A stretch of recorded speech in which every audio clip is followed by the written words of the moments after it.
Now, I have been a fan of Heathers since I was 12 years old, and now that I am 18 years old, I feel that I basically have the right to compare and rank the different types of Heathers, starting from the 1989 movie all the way to the cursed Riverdale version. Now, I did not watch the Riverdale version. Instead, I watched Ryan McCartan's reaction to the Riverdale version, which I will be using some of his analysis, I guess, in my video, because I feel like he made a really good analysis of Riverdale and said some things that I agree with. So yeah, I will link the link to that video will be down below so you can watch it yourself if you're interested. It is important to mention, I am such a big Heathers fan. I have 2 Heathers t-shirts, 2 scripts. The West End, I have 2 scripts. The West End script and the Off-Broadway script. So that is, like, 2 completely, like, I guess, like, they're not completely different, but they are subtle changes in the script and all that stuff. I have the tour book from when I went to see it this summer, for my 18th birthday. Well, I saw it in celebration for my 18th birthday. I wasn't 18 when I saw it. I didn't turn 18 when I saw it. God! I was 18. I just didn't turn 18 on that day. I have the pin badge, which they charged me £7 for. £7 for a pin badge, and I found the same one on eBay for like £1.50. But I had the whole experience. I'm very happy I bought that pin badge. It wore it everywhere with me. A lot of Heathersthemusical fans, I feel like they are unaware of the existence of the movie, which is quite silly because without the movie, we wouldn't have the Heathers we love today.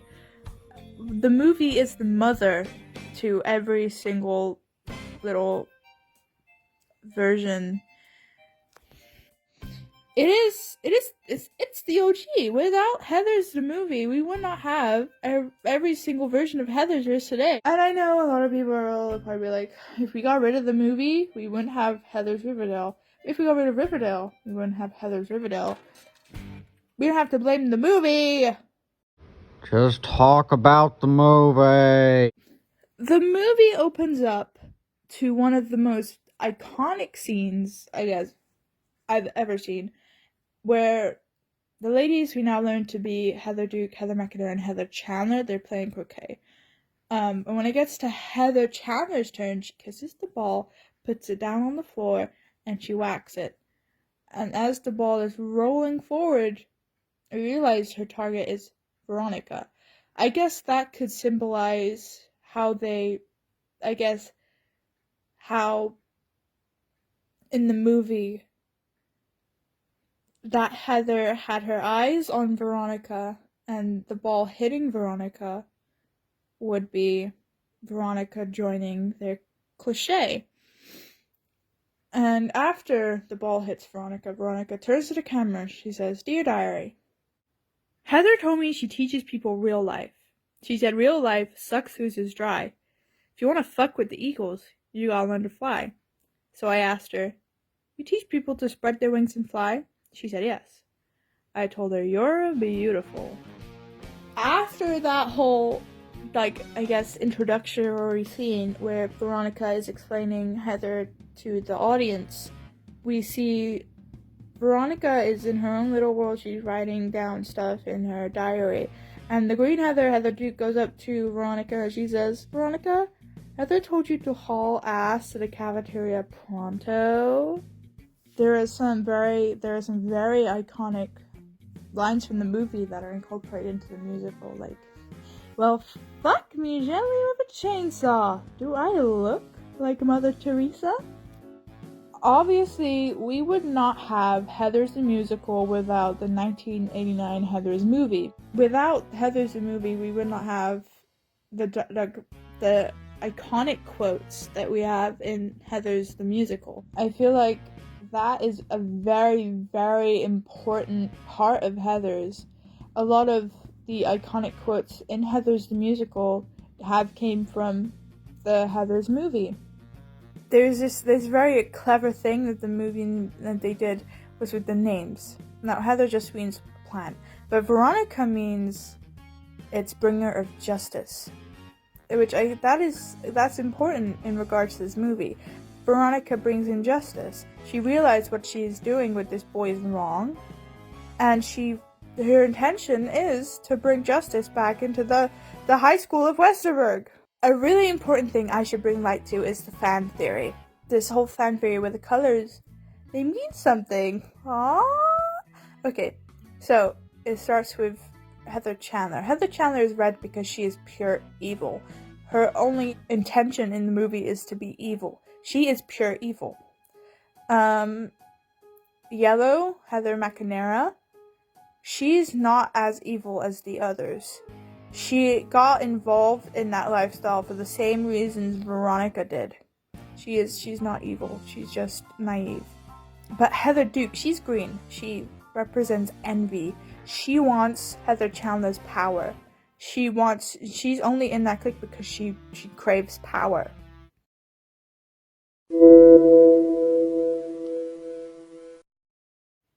It is a pretty good movie. I liked it a lot.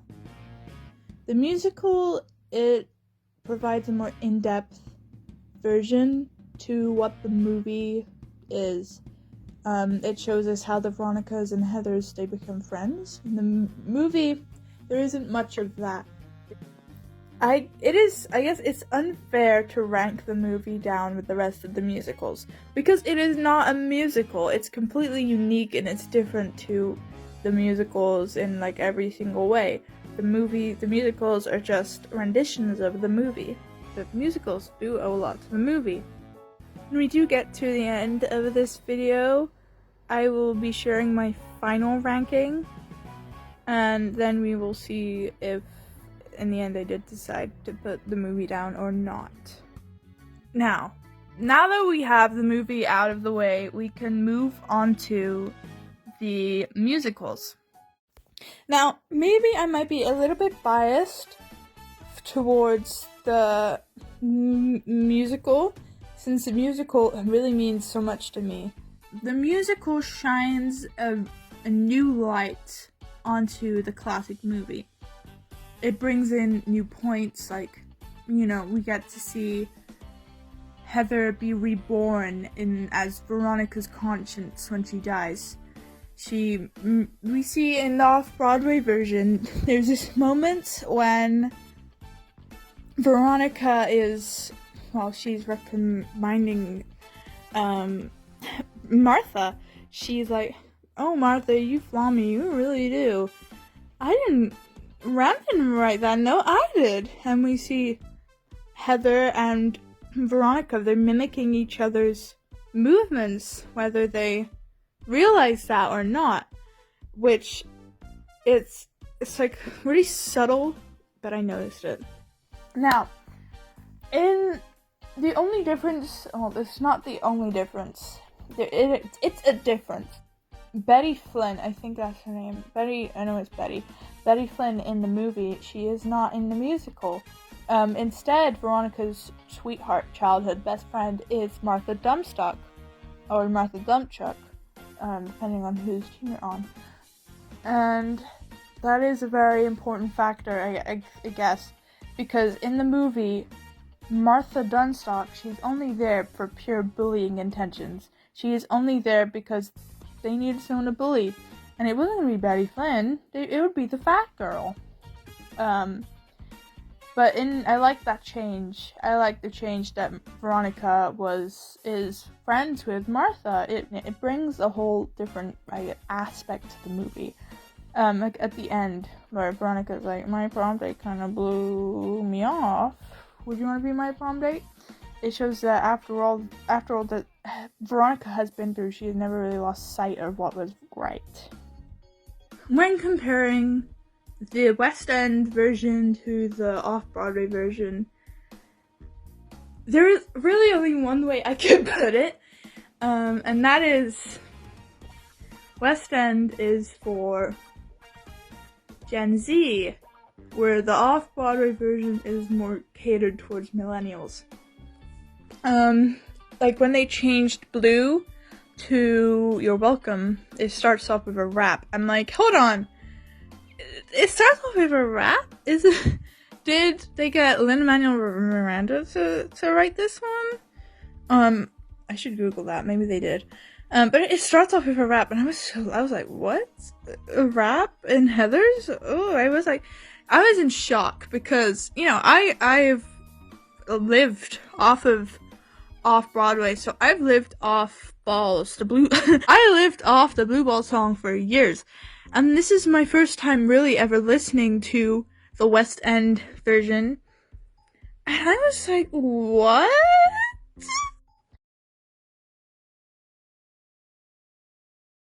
Heather Chandler's individual quirk is that she is a mythic bitch. Heather Duke's, she no discernible personality, but her mom did pay for implants. She has no personality of her own, and the only thing that really brings her into the spotlight is that she has fake boobs. Heather McNamara is head cheerleader, and she's rich because her dad sells engagement rings. Those are all like little individual things. Every character is unique in their own way. Even though the Heathers, they're all Heathers, they are supposed to be this one big powerful group of girls, but they're all different in their own way.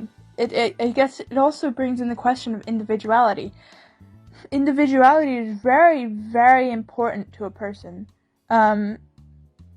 We see Heather Duke, we see it in the musical, she is constantly trying to up Heather Chandler. But Heather McNamara, she never says anything. It's not until Heather dies she realizes how, she knew all along she was powerless without this group of girls. So it isn't until Heather dies when she shares her thoughts on, she wants to die. Of course she wants to die. Her whole world has fallen apart. She's sad. It is very important that these characters have their own, individual quirks. And it is constantly touched upon during the musical. Heather Chandler, she's pure evil. Heather Chandler is pure evil, blah, blah, blah. Heather Chandler, she's pure evil, pure evil.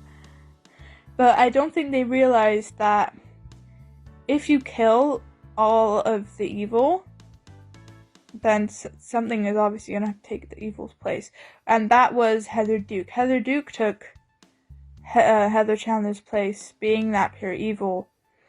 So she changed her outfit from green to red.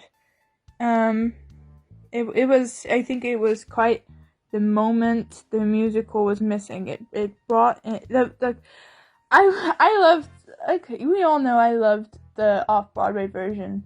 But if this song was in the off-Broadway version, then it would just be complete.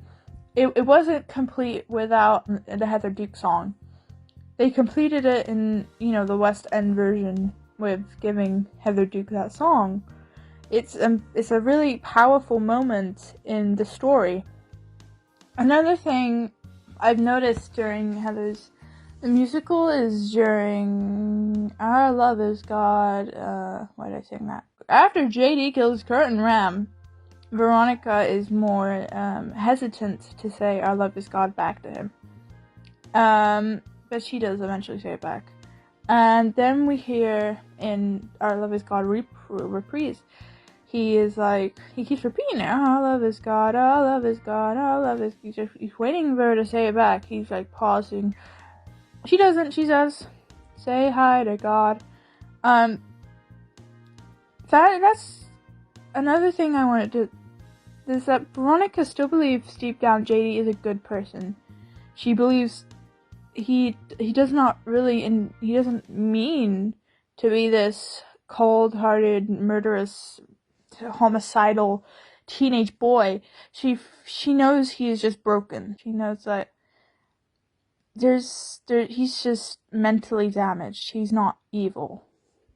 And that note, this leads me on to Riverdale. Now for Riverdale, I don't have much to say. Someone in the comment section on Ryan's video, they felt like the whole point of Heather's Riverdale wasn't to get Riverdale fans into Heather's, but to try and get Heather's fans to watch Riverdale, so they get more views and money or whatever. And I feel like that is a good point. It does feel like that. If going off of my comparison, if West End version is for Gen Zs, if Off-Broadway version is for millennials, then Riverdale version is the iPad kid of all of them. But I know, life can be skibbity. I pray to the Rizzler. Heather's Riverdale is chopped up in like little clips and cuts, and everything just doesn't go together, and it's so bad. Like, they're always constantly trying to keep your attention. For example, this one scene is 36 seconds long and has anywhere between 12 and 14 cuts. I lost track, and I didn't want to keep counting. So that means there's on average a cut every 2.7 seconds. They could have done it with way less cuts, or better yet, one still wide shot, like, you were actually seeing the musical in person, the way musicals are meant to be seen. But whatever, I'm just the editor for this video, so. Which again is perfect for little iPad babies. It's almost like I'm waiting for them to just throw in the Subway Surfers clip any second now, to just put the cherry on top,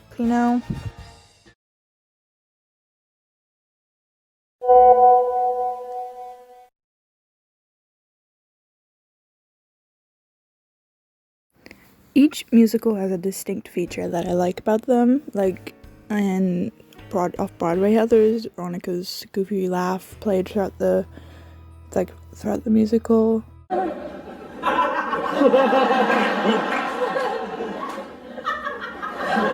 In West End Heathers, I like Heather Duke's song, and that was a really good touch. I felt like that was definitely what the Off-Broadway needed. Was now all the Heathers have a song. It feels really complete. I feel like the movie shouldn't really be tied into this as like a ranking all the Heathers musicals, because it's completely different. It's the mother. The mother shouldn't have to be ranked. Now obviously Riverdale's going at the end. It's just going like straight to the bottom at the pit. It's going straight into the fire. I hate it so much. The whole show should die.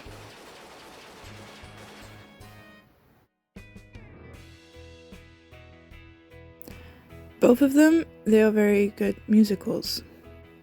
But if I was to rank it, I would say West End on top, Off-Broadway the middle, and Riverdale all the way to the bottom. To die! And now, as much as I love Heathers, nothing can top The Mask starring Jim Carrey. And so, in regards to this being our first video, and my first video especially, I'm not very good at, making scripts or talking or getting points across. So maybe in like a couple months or years, I'll probably remake this video, and it would probably be much better. But, you have to subscribe to watch that, because, maybe, ooh. Anyway, thanks for watching. I hope you did like it, even though it was all over the place. Maybe you're one of the iPad baby kids too. Because, my boyfriend with ADHD edited this video, so I guess it would kind of have the same effect. No offense. Don't cry, Joshua, please. I'm making a joke.